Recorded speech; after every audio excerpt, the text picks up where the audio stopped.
Prosper people, I grow, I glorify. Present people, I grow, I glorify. Deklarasikan bagaimana kabar Bapak Ibu Saudara sekalian. Aku sehat, kuat, makmur, panjang umur, awet muda, diberkati Tuhan.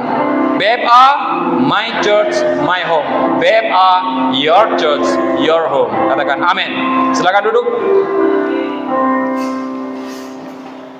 Dari tempat duduk saudara, mari kita mengucapkan, memperkatakan, deklarasikan seperti biasa. Katakan, aku anak kesayangan Bapa. Aku anak yang paling dikasihi Tuhan. Aku adalah kebenaran Bapa dalam Yesus. Katakan lagi, aku adalah orang yang sudah dibenarkan karena imanku kepada Yesus. Amin. Anda diberkati Tuhan? Anda adalah orang yang berbahagia? Amin. Yes.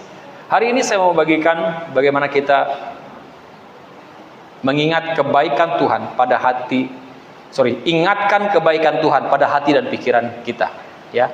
Atau ingatkan kebaikan Tuhan pada hati dan pikiranmu, ya. Ingatkan kebaikan Tuhan pada hati dan pikiranmu. Kita mau melihat belajar firman Tuhan dari kitab 3 Yohanes 1 ayat 2. Dalam versi IMB. Saya mengajak saudara nanti untuk melihat bagaimana setiap peristiwa apapun yang kita alami dalam hidup kita ini, kita harus mengingat bahwa Tuhan udah baik sama kita. Itu dia. Amin. Tuhan udah sayang sama kita. Ya. Saudara bisa lihat di situ ayatnya. 2 saudaraku yang terkasih. Itu bacaannya. Oh, kan ada 2 saudara Petrus. Oh, itu ayat. Oh, itu ayatnya ya. Oh, ayat 2. Hah? Kau baca pakai hati gitu kan? Iya. Oke ya. Yuk sama-sama kita baca 1, 2, 3. Saudaraku yang terkasih, lebih dari segala hal aku berdoa agar engkau makmur dan sehat, sama seperti jiwamu pun makmur. Katakan amin. Amin. Bapak Ibu, saudara lihat, perhatikan bahwa firman Tuhan mengatakan, Rasul Yohanes mengatakan supaya dia berdoa katanya agar mereka saat itu, ya, umat orang-orang Yahudi saat itu, orang-orang Israel, agar mereka makmur dan sehat sama seperti jiwamu pun makmur. Jadi tidak hanya jiwa, tetapi juga keadaan hidup mereka, tubuh mereka, fisik mereka itu makmur. Nah, Bapak Ibu, doa ini adalah doa yang diucapkan oleh Rasul Yohanes di saat masa usia tuanya. Kita hari ini mau belajar suatu nasihat atau doa atau pesan dari 2 orang tua, yaitu Yosua dan Yohanes. Ya, yang pertama kita mau belajar dari Yohanes. Nah, katakanlah kita sekarang berada dalam usia yang tua. Ya, atau usia misalnya 70, 80 atau 90 tahun seperti itu ya. Atau usia-usia di mana seseorang sudah mau sampai pada titik di mana dia kembali pada Bapa di surga, seperti itu ya. Kayak seperti Yosua nanti kita baca, dia udah tahu dia sudah mau datang kepada Bapa, ya. Nah, mungkin kemudian ada orang yang bertanya, datang kepada kita dalam usia masa tua kita gitu ya, dan berkata kepada kita, mungkin Pak katanya, atau Bro, atau Om misalnya gitu ya, engkau telah Om sudah lama jadi orang tua gitu, maksudnya sudah lama jadi orang Kristen, atau Pak, Bapak sudah lama jadi orang Kristen, Bapak telah melihat dan melakukan banyak hal dengan Tuhan ya dalam perjalanan kehidupan Bapak, betul kan? Karena orang tua kan pasti banyak hal yang sudah dilihat dalam perjalanannya ya, dengan Tuhan, bersama-sama dengan Dia. Betul apa tidak? Iya kan? Ya, seperti saya, usia saya 48 tahun, begitu banyak perjalanan cerita kehidupan yang saya jalani bersama dengan Tuhan. Saya pernah berdoa sembuhkan orang ayan, sembuh. Saya juga sudah baptis banyak orang, saya sudah berdoa untuk banyak sakit penyakit pada hidup orang dan juga pada diri saya sendiri, banyak kesembuhan terjadi. Banyak cerita-cerita. Ya. Dan mungkin pertanyaan itu juga dilanjutkan, atau kalimat itu dilanjutkan, Bapak juga adalah orang yang juga pasti karena usia Bapak adalah sudah tua, pasti Bapak sudah banyak menaikkan semua jenis doa. Iya kan? Kita ini kan semuanya, apalagi saya rasa mungkin ya, banyak sekali untuk menaikkan jenis-jenis doa yang saya doakan dalam kehidupan saya. Saya juga diberikan kepercayaan untuk berdoa dalam jaringan-jaringan doa, untuk berdoa di depan, untuk bangsa, negara, untuk apa, semua kayaknya semua pokok doa itu semuanya pernah saya doakan, ya kan? Kalau sudah doa-doa sepat gitu, ya kan? Nah, sama kayak petugas upacara itu, tugas apel. Ya, satu aja yang saya tidak pernah jadi sebagai petugas apel itu jadi pembina apelnya, ya. Upacara, tapi kalau di kantor pernah aja, di kantor pernah jadi pembina, tapi cuma sebentar, yang maksudnya yang apel betul-betul gitu kan, berdiri, ya kan. Kalau cuma penggerek bendera, pemimpin apel, semua baca-baca itu semuanya sudah pernah, ya.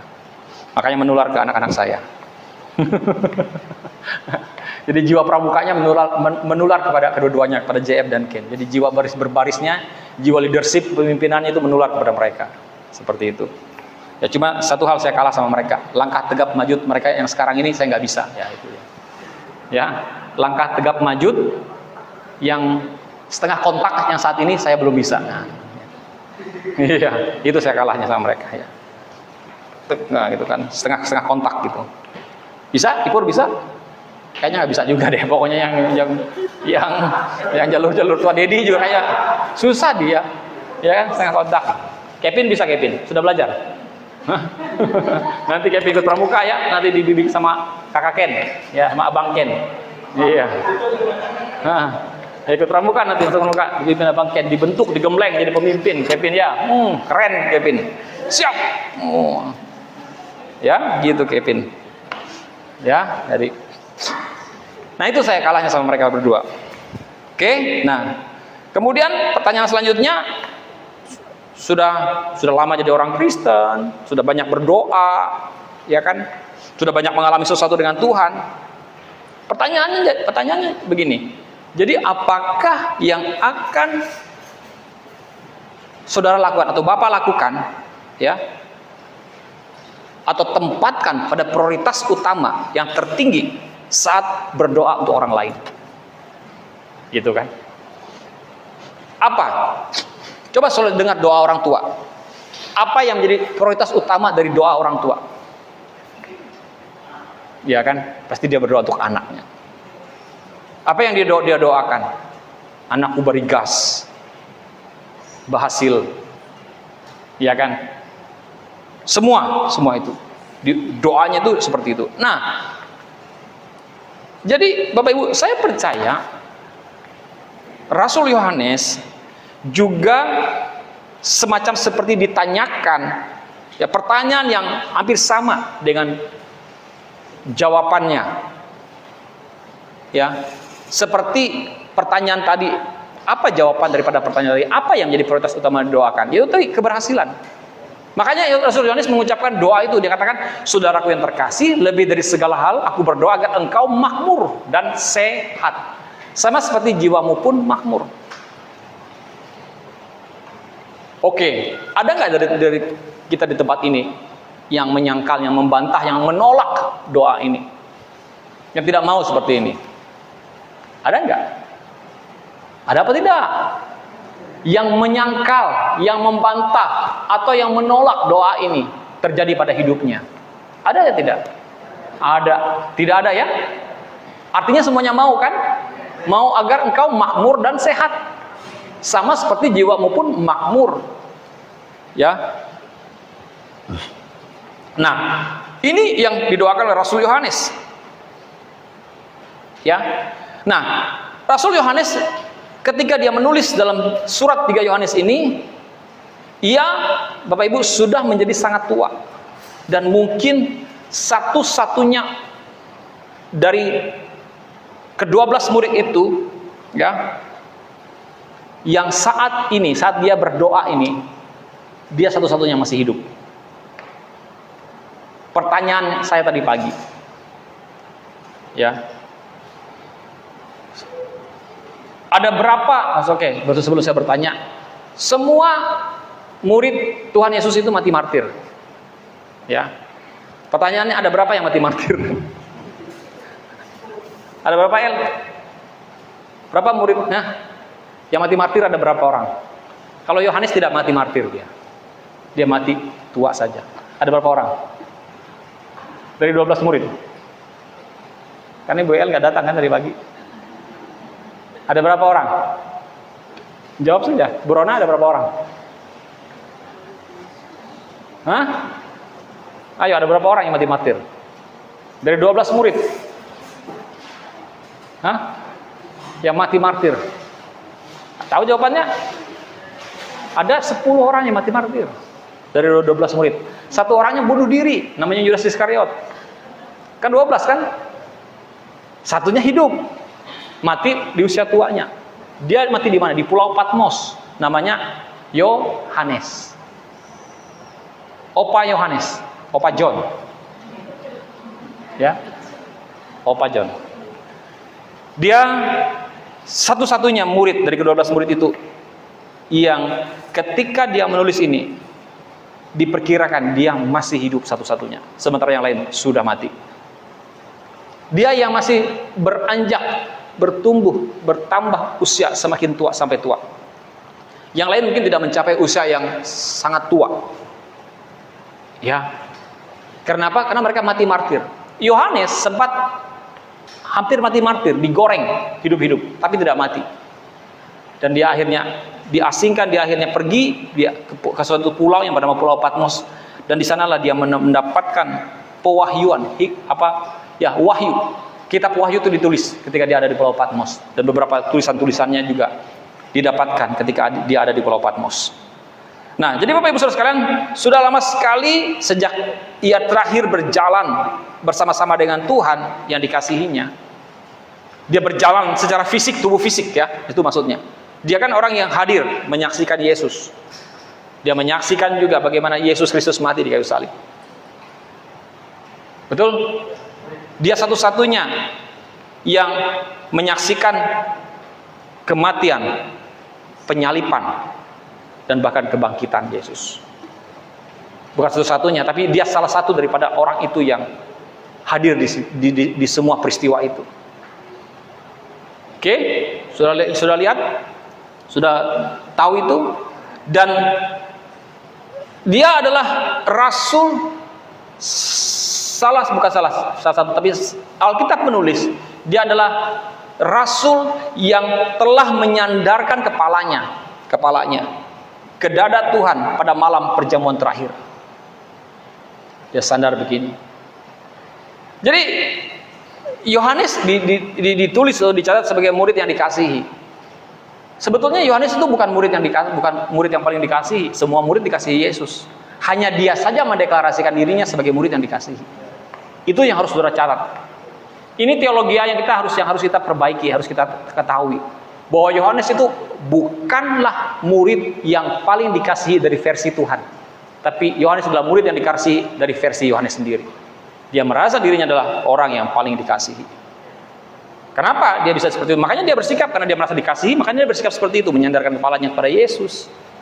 Kemudian dikasih pewahyuan hikmat tentang akhir zaman. Dia dikasih pengertian tentang Roh Kudus. Kan Yohanes yang banyak menjelaskan tentang Roh Kudus, bagaimana pribadi Roh Kudus. Bagaimana pribadi Tuhan yang begitu dekat dengan manusia. Amin. Nah, jadi saudara bisa perhatikan di malam terakhir, perjamuan terakhir, The Last Supper, Yohanes menyandarkan kepalanya di dada Yesus. Dan saya percaya Bapak Ibu bahwa di sana waktu Yohanes menyandarkan kepalanya di dada Yesus, dia pasti mendengar dan merasakan detak jantung dari Tuhan Yesus. Oke, nanti coba sandar di dada Bapak ya, dengar nggak bunyi detak jantung? Duk, duk, duk, duk, gitu kan? Iya kan? Pasti kedengaran. Betul? Pasti dia mendengar detak jantung Yesus. Nah, memang detak jantungnya adalah detak jantung yang seperti itu saja mungkin ya. Tetapi sebetulnya detak jantung Yesus adalah detak jantung yang penuh dengan makna dan arti bagi Yohanes. Oke? Detak jantungnya adalah detak jantung yang penuh dengan makna, penuh dengan arti yang begitu dahsyat, luar biasa. Apa makna arti dari detak jantung Yesus? Yang kita tahu bahwa dia adalah Tuhan sang kasih karunia. Berarti setiap kali detak jantungnya berdetak itu, ya, ketika dia berdetak, ketika dia bergerak, yang dia gerakan itu adalah kasih. Itu adalah detak jantung yang penuh dengan kasih. Detak jantung yang penuh dengan belas kasihan. Detak jantung yang penuh dengan kasih dan kemurahan. Amin. Yang membuat Yesus itu berjalan berkeliling, berbuat baik, menyembuhkan orang-orang, semua orang yang sakit dan dikuasai iblis. Orang seperti itu bisa berjalan seperti itu. Apa yang menggerakkan mereka? Ada belas kasihan.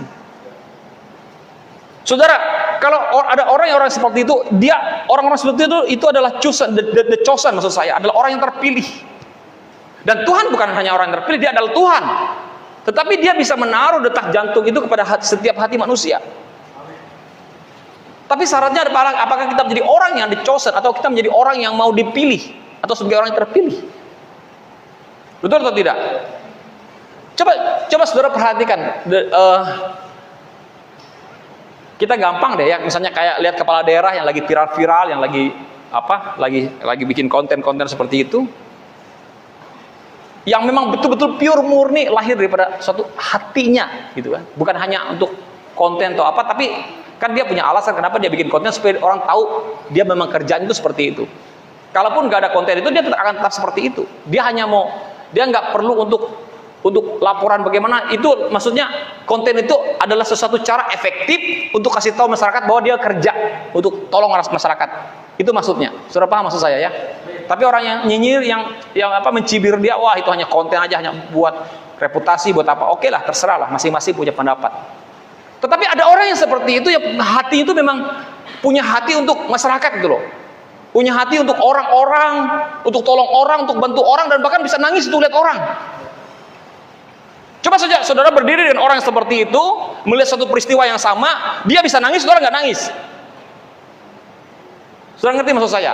Nah itu detak jantungnya, itu hatinya. Hatinya penuh dengan kasih, penuh dengan empati, tidak hanya simpati, tapi berempati terhadap situasi keadaan orang. Nah itu yang dimiliki oleh Yesus, dan bahkan lebih daripada apa yang dimiliki oleh manusia. Tapi Yesus menaruh itu. Sama seperti di awal-awal pelayanan saya itu Bapak Ibu memang saya tahu bahwa Tuhan pilih saya. Setiap kali ada altar call, setiap kali saya lihat ada orang-orang bertobat, saya tidak pernah tidak meneteskan air mata saya. Saya menangis lihat jiwa-jiwa, lihat orang-orang yang diselamatkan. Itu dari awal-awal saya lahir baru. Setiap kali ibadah ada altar call, ada KKR, saya lihat ada orang-orang maju ke depan, orang dilawat Tuhan, orang bertobat lahir baru. Saya bisa nangis. Kayak ada sesuatu dalam hati saya untuk compassion for the soul, kayak belas kasihan pada jiwa-jiwa. Seperti itu. Nah, itu hati yang seperti itu, detak jantung yang penuh dengan kasih, dengan belas kasihan, yang seperti itulah yang menyebabkan Yesus bergerak untuk menyelamatkan manusia. Dia berkeliling. Kenapa dia melakukannya? Karena dia memang Tuhan, karena itulah misinya. Dan saudara tahu bahwa detak jantung hati seperti itu Tuhan bisa taruh dalam diri saudara dan saya. Tapi masalahnya apakah saudara mau atau tidak? Kadang-kadang orang cuma ignore, mengabaikan, bodoh amat lah, yang penting aku hidup dengan hidupku aja. Tapi ada orang yang memang, Lord, Tuhan beri aku hati buat jiwa-jiwa. Dan saya berdoa juga untuk hari ini, menjadi doa saya untuk supaya Tuhan memberikan hati kepadamu untuk jiwa-jiwa, untuk bawa orang ke Tuhan. Hari-hari ini saya telepon Jeff, saya bicara sama Jeff, saya ngomong sama Ken, saya ngobrol sama Ken, bilang kamu harus punya hati untuk bawa orang ke Tuhan. Belajar untuk nginjil, beritakan firman Tuhan, sampaikan firman Tuhan bagi orang lain. Bukan cuma hanya sibuk dengan hidupmu tanpa kamu perhatikan, melihat banyak orang-orang yang butuh Tuhan, butuh kasih. Halo, kita egois menjadi orang yang menerima kasih karunia, menerima berkat firman Tuhan, Ya, tetapi kita tidak peduli dengan hidup orang yang binasa, mati di sana tanpa mengenal Yesus, tanpa mengalami kasih karunia. Itu dia. Jadi makanya saya ajar anak-anak saya, come on, supaya kau bisa punya hati untuk lihat teman-temanmu adalah orang-orang yang membutuhkan Tuhan dalam kehidupan mereka. Amin. Kisah Rasul 10 ayat 38. Kisah Rasul 10 ayat 38.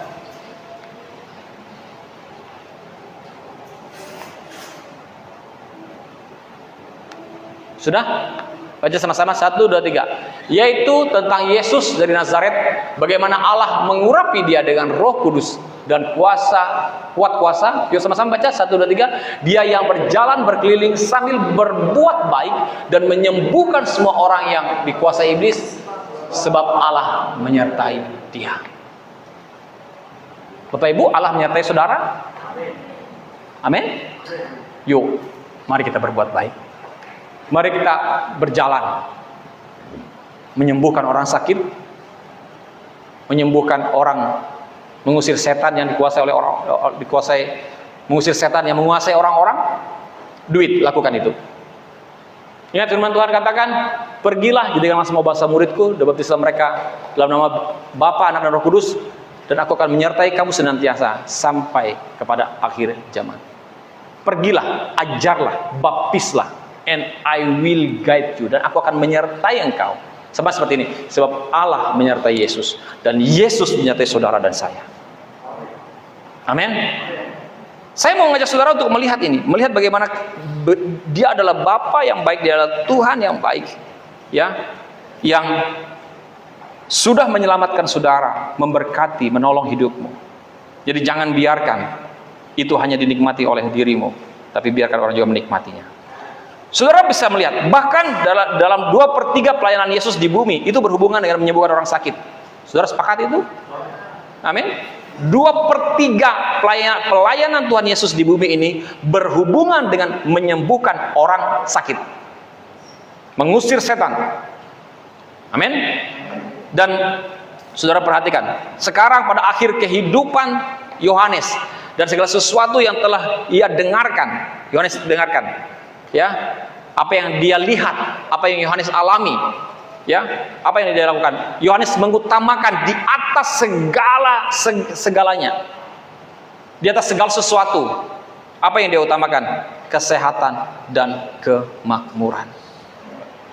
Maksudnya apa? Saya tidak sedang berkhotbah tentang Injil kemakmuran. Saya mau mengatakan bahwa Tuhan concern dengan kehidupan kita yang sehat dan makmur. Amin. Loh, Tuhan ini datang untuk begini, dampak akibat daripada dosa itu kan membuat kita itu hidup dalam sakit penyakit dan kemiskinan. Jadi Yesus datang dalam dunia ini untuk melepaskan kita, untuk membebaskan kita, untuk mengambil kita dari keadaan kehidupan yang seperti itu tadi, daripada sakit dan kemiskinan.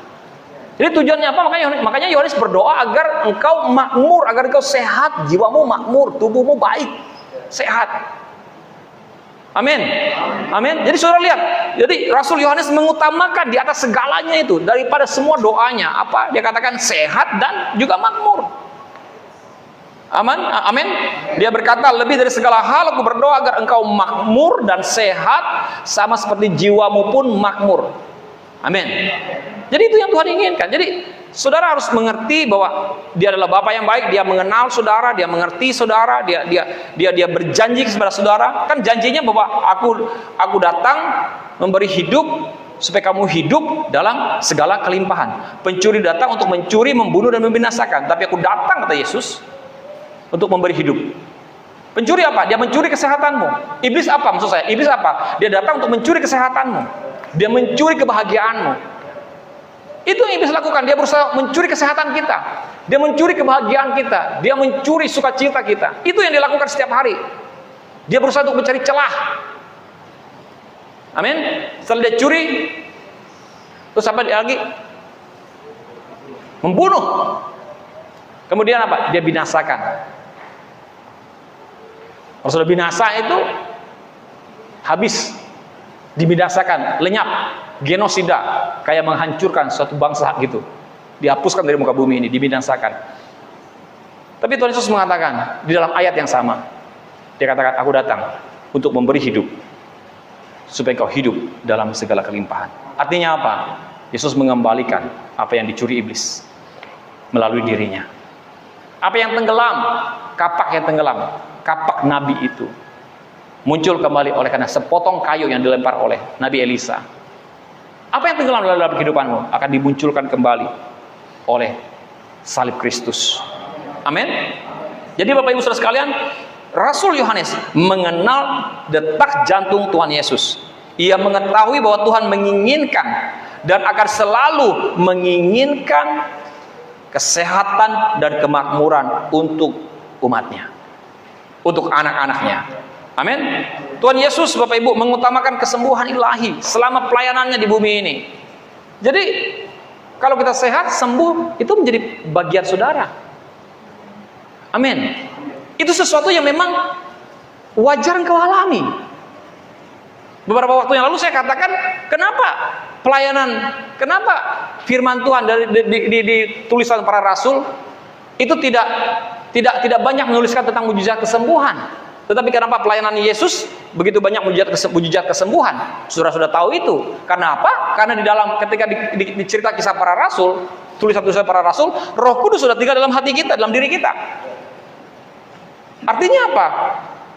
Bahwa kuasa mujizat kesembuhan itu adalah menjadi sesuatu yang memang layak atau memang sesuatu biasa saja untuk kita alami karena dia sudah tinggal dalam diri kita.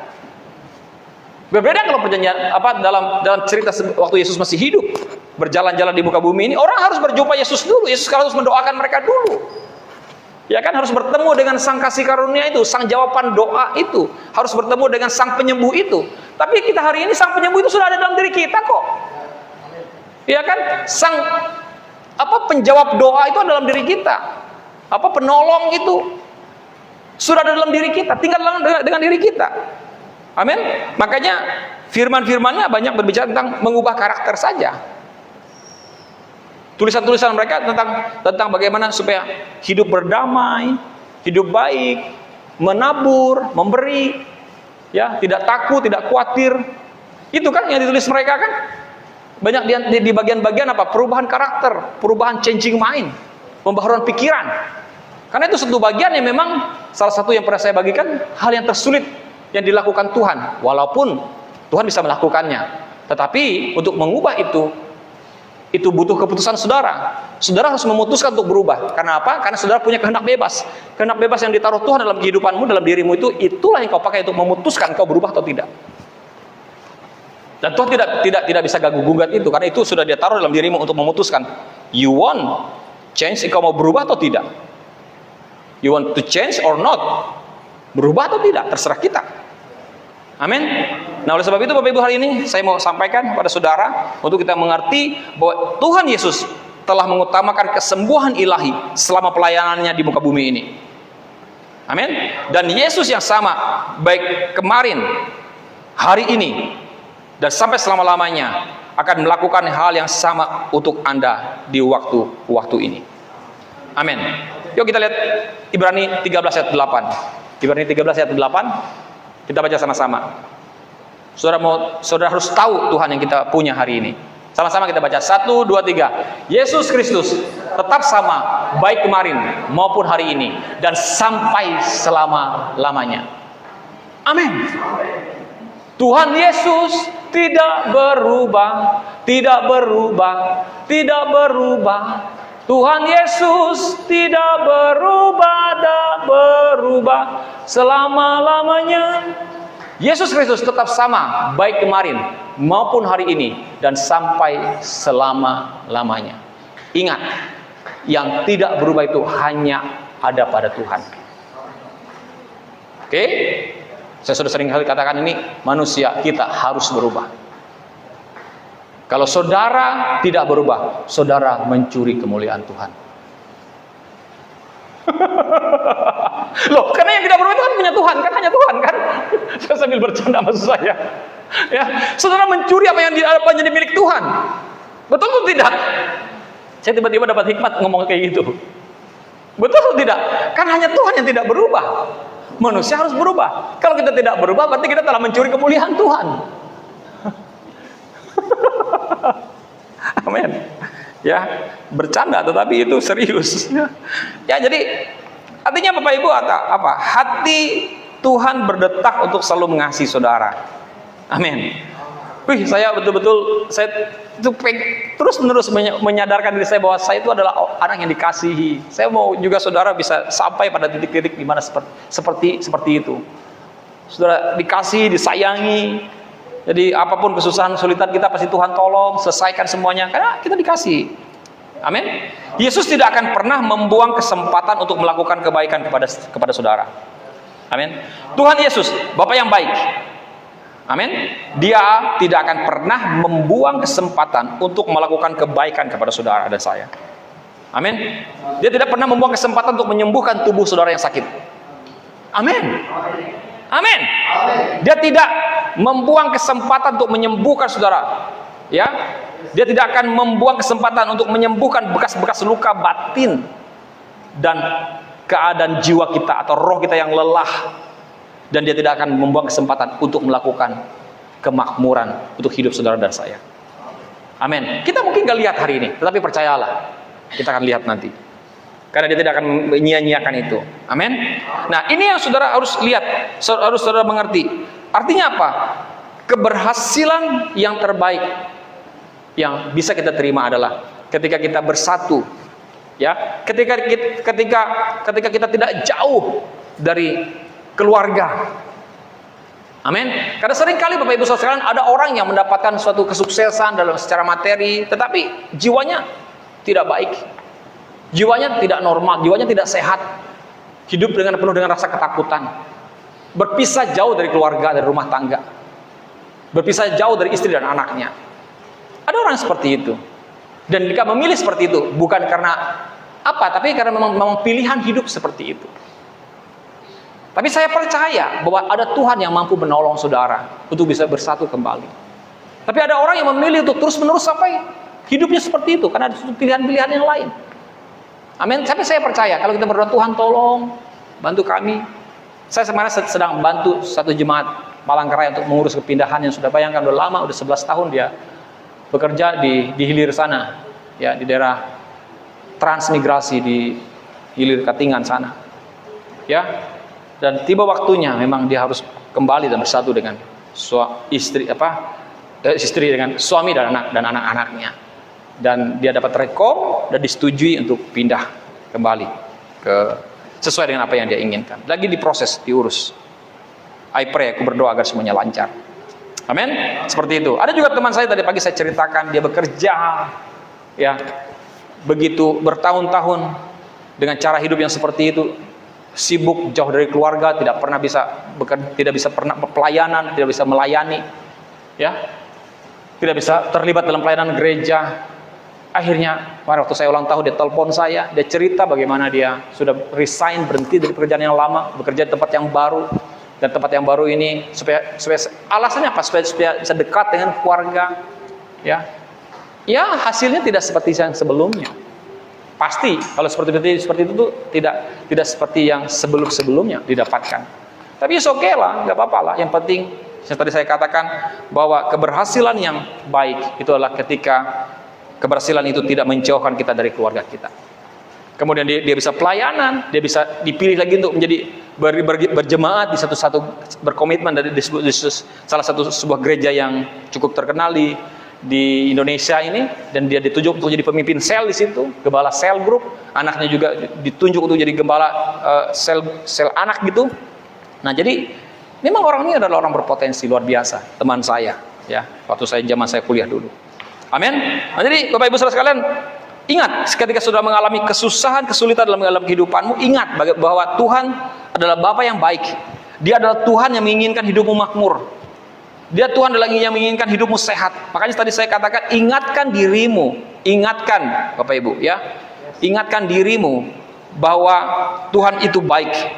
Ingatkan kebaikan Tuhan pada hati dan pikiranmu. Ingatkan bahwa Tuhan itu adalah Bapa yang baik. Ingatkan dirimu, ingatkan hatimu. Kadang-kadang Bapak Ibu, situasi kredit kekacauan yang terjadi dalam hidup kita itu membuat kita itu melupakan akan kebaikan Tuhan. Betul? Kita tuh suka terpengaruh dengan apa yang orang katakan. Akhirnya kita mengabaikan firman, mengabaikan yang baik yang pernah Tuhan katakan. Jadi kalau sebenarnya seperti itu, ingat-ingat, langsung set dirimu, kembalikan dirimu kepada jalur yang seharusnya. Seperti dulu, ingat, kembali ke laptop, kata Mr. Tukul kan. Nah seperti itu, ingatkan dirimu, kembali kepada tracknya, supaya engkau jangan terpengaruh dengan apa yang orang katakan. Kami dulu waktu Ibu Sasa sakit, kami tidak mau pikiran kami terpengaruh dengan apa yang orang katakan. Banyak orang berkata seperti ini, bahkan Ibu Sasa keluar dari grup WhatsApp para penderita kanker itu, penyintas apa namanya istilahnya. Jadi di rumah sakit Doris itu ada satu grup, ada memang satu yang memang punya beban gitu untuk menolong orang-orang yang sakit kanker dengan memberikan informasi-informasi. Dimasukkan oleh Ibu Sasa dalam grup itu. Semuanya itu adalah orang-orang yang kena sakit kanker. Tapi cuma isinya nanti satu mati, nanti besoknya mati lagi, nanti mati lagi gitu kan. Apa asiknya gitu kan. Berita-beritanya kurang. Memang isinya itu adalah pemberitahuan bagaimana obat apa gitu kan, makannya bagaimana. Ada juga hal yang baik, tapi ada juga hal yang buruk. Akhirnya keluar aja. Out. Ibu Sasa yang memilih untuk keluar dari grup itu karena kurang membangun. Nah, karena apa? Dengan cara seperti itu, Bapak Ibu Saudara sekalian, kita bisa berfokus kepada janji Tuhan. Ingat janji Tuhan untuk kehidupanmu. Amin? Halo? Ya, ingat akan janji Tuhan. Nah, kita mau melihat lagi orang tua yang kedua yang bernama Yosua. Yosua 23 ayat 14. Yosua 23 ayat 14.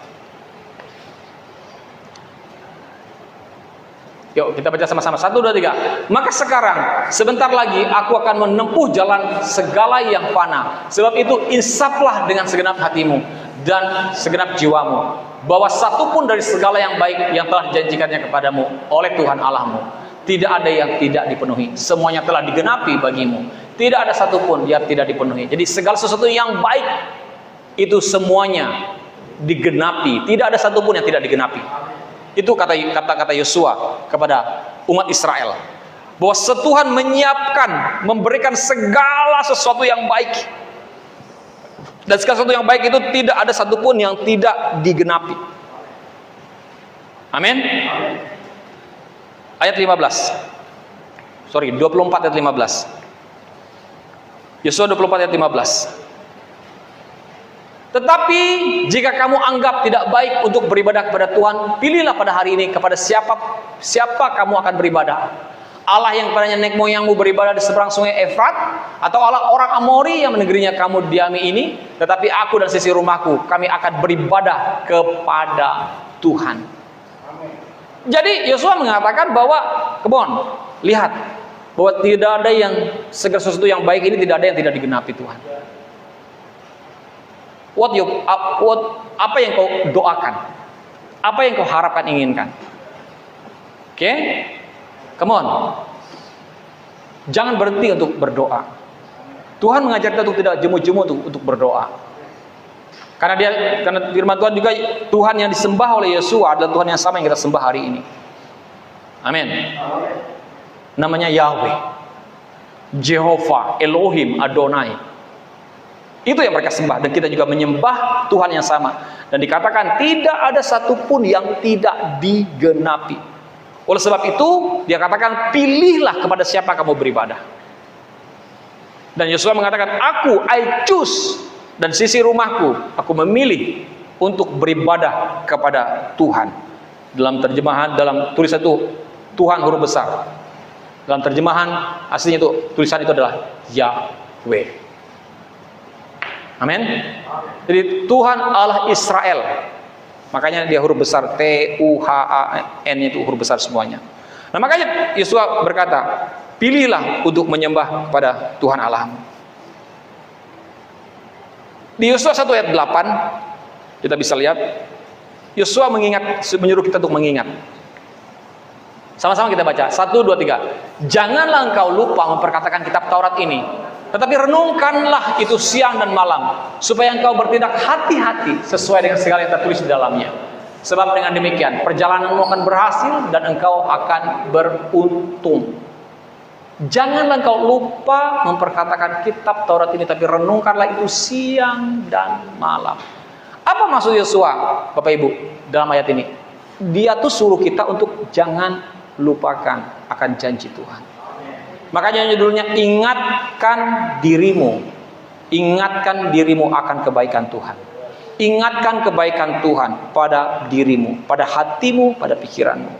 Kalau segala sesuatu itu datang seperti banjir, seperti gelombang, seperti badai yang bergulung-gulung menghantam dirimu dengan berbagai macam peristiwa, hari ini saya mau katakan, ingatkan dirimu bahwa Dia Bapa yang baik, Bapa yang berjanji dan yang mengatakan engkau dimakmurkan, engkau dibuat sehat, makmur, sehat, jiwamu baik-baik saja.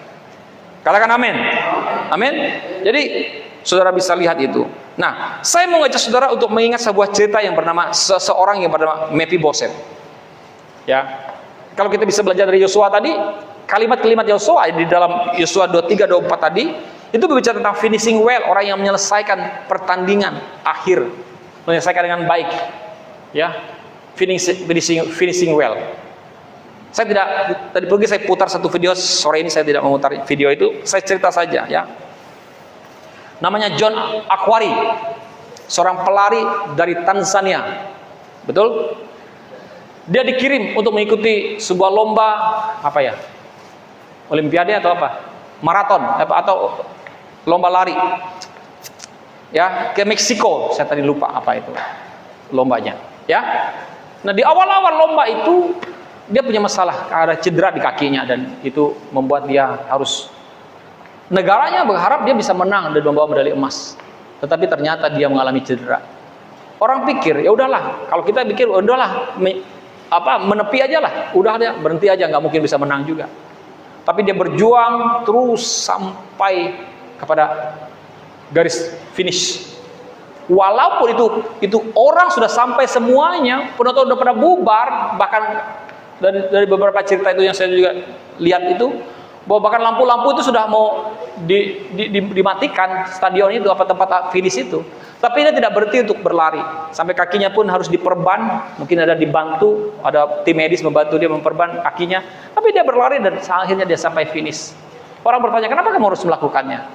Dia katakan, negara saya mengirim saya sejauh 7.000 mil, bukan hanya untuk memulai suatu perlombaan, tetapi juga untuk mengakhiri perlombaan itu. Jadi sekalipun kalah, dia katakan saya harus finishing well, mengakhiri dengan baik. Makanya kita di dalam Tuhan itu, Bapak Ibu, hidup kita ini seperti perlombaan. Itu Rasul Paulus mengajarkan kepada kita. Hidup kita ini seperti perlombaan. Tetapi ingat, perlombaan dalam Tuhan tidak ada yang juara satu, semuanya juara satu.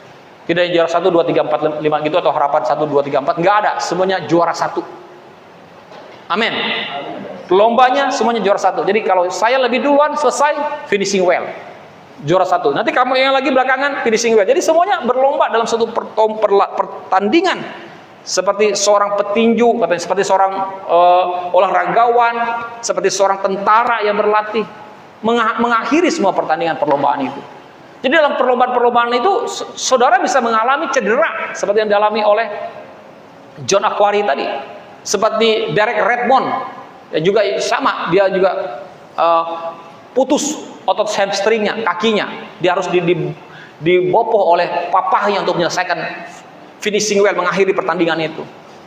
Ya, jadi saudara bisa lihat itu, bahwa hidup kita ini adalah hidup yang penuh dengan perlombaan yang kadang-kadang di dalam perjalanan itu kita bisa mendapat cedera. Tapi ingat baik-baik, cedera itu bukan mengakhiri pertandingan kita. Amin. Cedera itu bukan membuat engkau harus berhenti untuk berlomba. Tapi ingat baik-baik, ada juga orang yang berhenti. Makanya saudara di gereja ini saya mengatakan saudara, don't stop, don't quit. Jangan berhenti, jangan keluar dari perlombaan itu. Jangan keluar dari race, dari apa race itu? Jalur perlombaannya itu, ya. Track tempat kamu berlomba itu, jangan keluar dari itu. Tetap ada di sana. Finishing well, selesaikan dengan akhir. Amin. Nah, ada seorang yang bernama Mephibosheth, anaknya Yonatan. Yonatan itu adalah anak Saul. Jadi Mephibosheth adalah cucu Saul. Ingat baik-baik bahwa Yonatan dan Daud itu adalah orang yang pernah mengikat satu perjanjian. Janji mereka adalah saling melindungi, saling menghargai, saling melindungi. Suatu perjanjian antara Daud dan Yonatan. Dan Mephiboset, anaknya Yonatan, tidak tahu janji ayahnya dengan Daud. Ketika peristiwa kerajaan mereka runtuh, berperang dengan pasukan Daud, dia ketakutan, dia lari, akhirnya dia jatuh dan dia akhirnya pincang. Pincang yang terjadi pada Mephiboset terjadi bukan karena apa-apa, tapi karena dia tidak tahu perjanjian antara ayahnya dengan Daud. Coba kalau dia tahu, dia nggak perlu lari. Ketika Daud tahu bahwa itu adalah anak Yonatan, dia tidak akan bunuh itu. Dia akan larang semua orang untuk membunuh anak-anak Yonatan. Oke? Tapi karena dia nggak tahu, maka apa yang terjadi? Akhirnya dia apa? Dia lari, dia pincang, dan tapi ada suatu ceritanya, Tuhan membuat suatu cerita perjalanan yang lain. Ya, di mana? Ingat nggak Mephiboset tinggal di mana? Cerita tentang Mephiboset, khotbah tentang Mephiboset, dia tinggal di suatu tempat yang kering, yang tandus, yang bernama apa? Lo Debar. Ya, itu ada cerita lagi ya, ada khotbah lagi di bagian itu. Akhirnya dipanggil oleh Daud, tinggal di raja, dipanggil dari tempat kemiskinan, dari tempat yang kering dan tandus, tinggal di sebuah istana raja. Oke, karena Daud mengingat janjinya terhadap Yonatan. Oke, Bapak Ibu, amin. Jadi sama yang membuat bangsa Israel gagal masuk tanah perjanjian dengan segera itu karena mereka melupakan kebaikan Tuhan. Jadi hari ini Bapak Ibu Saudara sekalian, beritakan terus kebaikan Tuhan kepada dirimu dan pada orang lain. Kabarkan, sampaikan pada dirimu, bicara pada dirimu, deklarasikan pada dirimu tentang kebaikan Tuhan. Anto, dengar, lihat baik-baik bahwa Tuhan sudah baik sama kamu. Dia telah menyertai hidupmu 48 tahun. Dia sudah menyembuhkan engkau, sudah menolong engkau. Ceritakan, katakan terus kepada dirimu. Lihat cermin. Kalau kamu nggak bisa lihat mukamu, lihat cermin baru kamu bisa lihat dirimu. Amin. Lihat cermin baru kamu bisa melihat dirimu. Katakan kebaikan Tuhan pada dirimu. Saya tuh di WC kami itu ada cermin Bapak Ibu. Ya, saya tuh sering ngomong di cermin itu. Mungkin Ibu Sasa nggak tahu aja. Saya sering ngomong di cermin itu. Kalau saya pas mandi gitu, saya bicara sama diri saya di cermin itu. Saya deklarasikan. Saya lihat muka saya yang ganteng ini kan, enak, Nah, itu hanya bagian dari bercanda saja. Oke? Saya bicara tentang apa yang saya mau butuhkan, deklarasikan pada diri saya di cermin itu. Amin. Nah, jadi Bapak Ibu Saudara sekalian, kerajaan surga mengirim kita bukan untuk hanya memulai, tetapi juga mengakhiri perlombaan ini dan menang. Amin. Dan ketika saudara melakukan itu akan menguatkan dirimu, membuat kau terus berlari, berlomba, terus mengakhiri dengan kemenangan. Katakan amin. Tuhan Yesus memberkati.